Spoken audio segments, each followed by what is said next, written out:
നമസ്കാരം. ഇത് എൻ്റെ ഒരു സീനിയർ പട്ടാളക്കാരൻ്റെ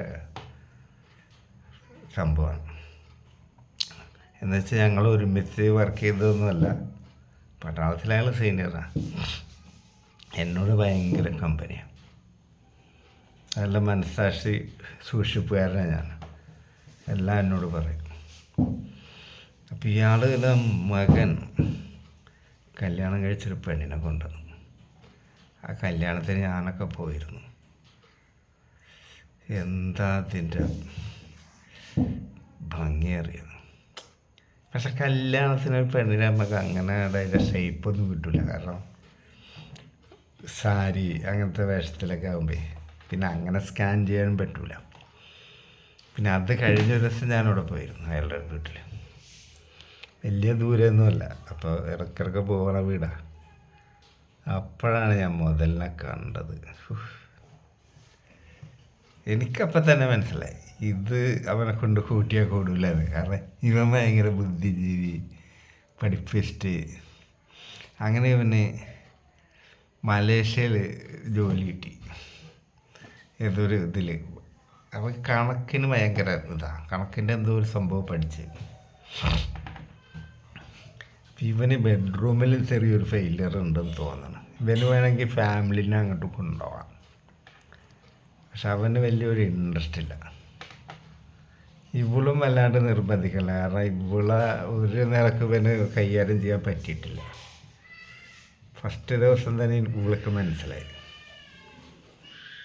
ഇവളാണെങ്കിലാ സീല് പൊട്ടിയ പെണ്ണ. വേറെ പ്രശ്നമാണ്, പെണ്ണുങ്ങൾ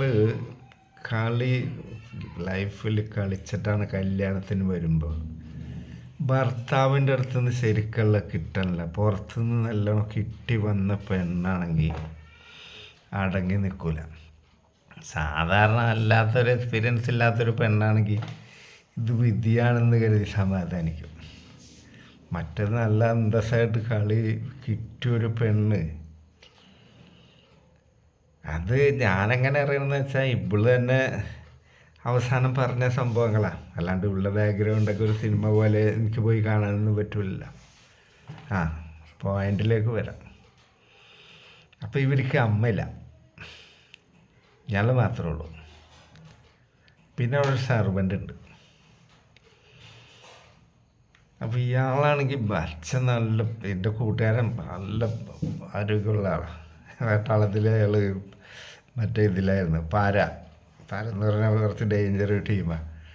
ഒരുപാട് എക്സർസൈസും കാര്യങ്ങളും പ്രാക്ടീസും ഒക്കെ എപ്പോഴും എന്തിനും പറ്റിയ ആൾക്കാരാണ്. പക്ഷെ അയാൾ ഈ പട്ടാളക്കാരെ സംബന്ധിച്ച് പറയും പെണ്ണുങ്ങളെ കാണാണ്ട് കിടക്കുന്ന ആൾക്കാരാണ്. സംഭവം ശരിയാണ്. ഇപ്പോൾ ഒരു ലീവിന് വരുവോളം ചിലപ്പോൾ പെണ്ണെന്ന് പറയുന്ന സാധനത്തിനെ കാണാൻ തന്നെ പറ്റില്ല. അങ്ങനത്തെ സ്ഥലത്തൊക്കെ ആവും ഡ്യൂട്ടി.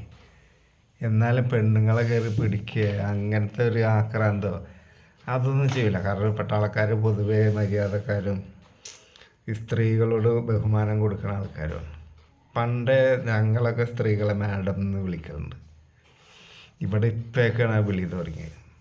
അതായത് ഒരു റെസ്പെക്റ്റ്, അല്ലെങ്കിൽ ചേച്ചി. ചിലപ്പോൾ നമ്മുടെ പ്രായത്തിലും കുറച്ച് ഇളയതാണെങ്കിലും ഒരു സാരി കൊടുത്ത പെണ്ണിനെ കണ്ട ചേച്ചി അല്ലെങ്കിൽ സിസ്റ്റർ അങ്ങനെ വിളിക്കുള്ളൂ.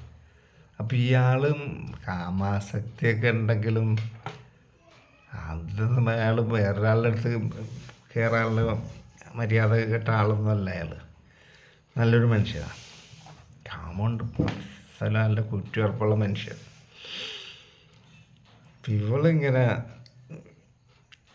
നിൽക്കുന്ന സമയത്ത് ഇവൾക്ക് സഹിക്കാൻ പറ്റില്ല ചില ദിവസം. അങ്ങനെ ഇവള് ഭർത്താവിനോട് ചോദിച്ചൊരു വൈബ്രേറ്റർ മേടിക്കണമെന്നൊക്കെ ഉണ്ട്. പക്ഷേ ഒരുപാട് തെറ്റിദ്ധാരണയൊക്കെ ഇടവരും. കാരണം ഇവൻ അങ്ങനത്തെ ഒരു കമ്പനി ഇവളോടില്ല. അറേഞ്ച്ഡ് മാരേജ് ആകുമ്പോൾ ചില ആണുങ്ങൾ ലിമിറ്റ് വെച്ചാണ് പെണ്ണുങ്ങളോട് സംസാരിക്കുള്ളൂ. ഇങ്ങനത്തെ കാര്യങ്ങൾ പറയാൻ ഒരു നിലക്കും അവൾക്ക് പറ്റില്ല. കാരണം ഇവനെ വേറൊരു രീതിയിൽ എടുക്കും അത്. അങ്ങനെ ഇവളുടെ ഒരു ഫ്രണ്ട് അവിടെ ഇവിടെ കാണാൻ വന്നു. ഇപ്പോൾ ഹോസ്റ്റലിൽ ആർമാദിച്ച് തമ്മിൽ ലെസ്ബിയൻ ചെയ്തതും അതേപോലെ തന്നെ ഇവളുടെ സീല് പൊട്ടിയ കഥയൊക്കെ അറിയണ കൂട്ടുകാരിയാണ് വന്നത്. അപ്പം അവൾ വന്ന് കുറേ നേരം സംസാരിച്ച് ഭക്ഷണമൊക്കെ കഴിഞ്ഞപ്പോൾ ഇവർ തമ്മിൽ ഈ വിഷയം എടുത്തിട്ട് അപ്പോൾ ഇവള് ചോദിച്ചു എനിക്കൊരു വൈബ്രേറ്റർ സംഘടിപ്പിക്കുക. അന്ന് ഈ ഓൺലൈൻ പരിപാടിയൊന്നും തുടങ്ങിയിട്ടില്ല. ഇപ്പോൾ ഓൺലൈനിൽ വരുത്താം അതൊക്കെ. അപ്പോൾ അവളൊരു ചോദ്യം ചോദിച്ചു, വീട്ടിൽ സ്വർണം വെച്ചിട്ട് എന്തിന് നാട്ടിൽ തേടി നടപ്പത് മോഹൻലാൽ പറയില്ല. ഇവളൊരു മനസ്സിലായില്ല. എടി നല്ല കൂറ്റുറപ്പുള്ള പാട്ടാൾക്കാരല്ലേ ഇവിടെ ഉള്ളത്, അതിർത്തിയിൽ വെടിവെച്ച ആള് വീട്ടിൽ വെപ്പിച്ചൂടെ വെച്ച്. അപ്പം ഇവളുടെ മനസ്സിലിത് തോന്നാഴികയില്ല. പിന്നെ അച്ഛൻ്റെ സ്ഥാനമുള്ളൂ, അച്ഛനല്ലല്ലോ. ഇവളവളെ ബ്രെയിൻ വാഷ് ചെയ്തു. നീ ഒരു കാര്യം ചെയ്യുക, അയാളെ അട്രാക്റ്റ് ചെയ്യാനുള്ള പണി നോക്ക്, എന്നാൽ നിനക്ക് എന്നും കളി കിട്ടും. എന്നിട്ട് വൈബ്രേറ്റർ മേടിച്ച അതിൽ ഗുണാപ്പിച്ചിട്ട് എന്ത് കാര്യം? അത് വേണമെങ്കിൽ ഞാൻ മേടിച്ചു തരാറ്, അതും വേണം പറഞ്ഞ്. അങ്ങനെ ഇവള് വീട്ടിൽ ചെറിയ വെറുമോടെയൊക്കെ ഇടല്. പിന്നെ ഇവള് ട്രൗസറിൻ്റെ ഇറക്കം കൊടുക്കൽ തുടങ്ങി. സോഫമേലൊക്കെ ഇരുന്ന് ഇവളുടെ തോണ്ട മുക്കാഭാഗം വേണം, നല്ല മനോഹരമായിട്ടുള്ള. കാരണം ആ വീട്ടിലൊക്കെ അങ്ങനെ എപ്പോഴും ആരും വരികയൊന്നുമില്ല. പിന്നെ സർവൻ്റ് എന്ന് പറഞ്ഞാൽ ചെറുപ്പക്കാരത്തിയാണ്, വലിയ പ്രായമൊന്നുമില്ല, 40 വയസ്സിൻ്റെ ചുവട്ടിലുള്ളു. അതും ചെറിയൊരു ഫീസാണ്, അത് ഞാൻ പിന്നെ പറയാം. ഏതായാലും ഇവള് കാലുമേ കാല് കയറ്റിയൊക്കെ ഇരിക്കും. ഇയാളെ കാണുമ്പോൾ പെട്ടെന്ന് കാലുമേ കയറ്റി വെച്ചേന്ന് ഇറക്കി വെക്കുമ്പോഴൊക്കെ പെട്ടെന്ന് അറ്റം വരെ കാണും. അങ്ങനെ ഇയാൾ നോക്കണൊക്കെ ഉണ്ട്. എന്നാലും അപ്പോഴൊക്കെ ഇയാൾ എന്നോട് അഭിപ്രായം പറയുന്നത്, ഇങ്ങനെയൊക്കെ ഒരു വ്യത്യാസം കാണുന്നുണ്ട്. ഞാൻ പറഞ്ഞ സംഭവം ഇതാണ്, അതിൽ കുറ്റബോധമൊന്നും വിചാരിക്കണ്ട. അവൾ പുറത്ത് ചാടിപ്പോണതിൽ നല്ലത് നിങ്ങളടിക്കണേറ്. എൻ്റെ അടുത്ത് പിന്നെ അത്ര അഡ്വൈസേ കിട്ടുള്ളൂ. വേറെ ആൾക്കാരെ കയറ്റി അടിപ്പിക്കണം, നിങ്ങൾ കാണേണ്ടി വരും. പിന്നെ ഒരു ദിവസം സോഫയമേൽ ഇങ്ങനെ ഇരിക്കുമ്പോൾ TV കാണുമ്പോൾ ഇയാളുടെ കൈമേലത്തെ രോമം പിടിച്ചിങ്ങനെ വിളിച്ചിട്ട്, എത്ര രോമമാണ് അച്ഛൻ്റെ ദേഹത്ത് എന്നൊക്കെ പറഞ്ഞിട്ട് പിന്നെ കൈമേ കയറി പിടിച്ച്, കൈക്കെന്താ ചൂട് എന്നൊക്കെ ചോദിച്ച്.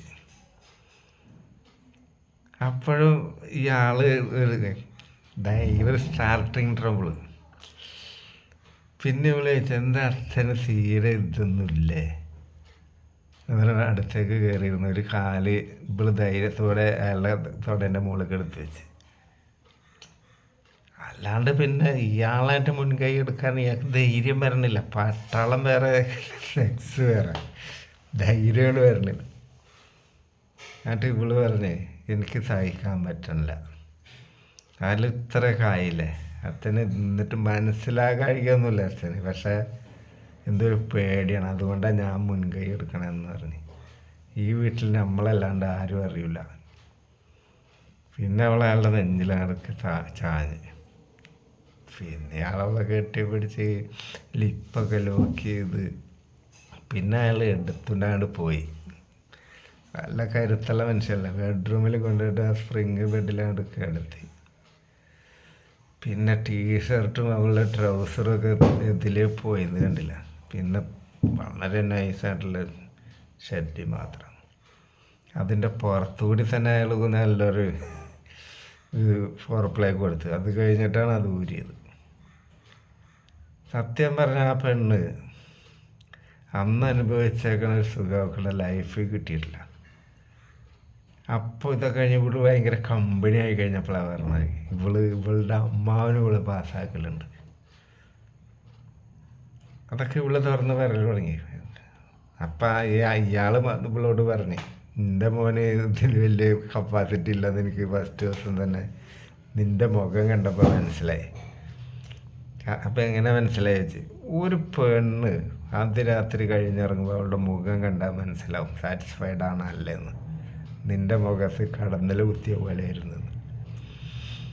പിന്നെ ഞാനന്നേ നിന്നെ എൻ്റെ മകളുടെ സാധനമല്ലേ എന്ന് കരുതിയ, അല്ലെങ്കിൽ ഞാൻ എന്നോ തുടങ്ങിയാനേ പറഞ്ഞു. പിന്നെ ഡെയിലി ഇയാൾക്കും സുഖം, അവൾക്കും സുഖം, അവൻ അതിലേറെ സുഖം. കാരണം ഇവന് ഷോന് നിർത്താനൊരു ഭാര്യ, ഇവളിട്ട് പോകാനും പാടില്ല. ഇവളെ സ്നേഹമൊക്കെ ഉണ്ട്, പരിപാടിക്ക് ഇവന് കഴിവില്ല.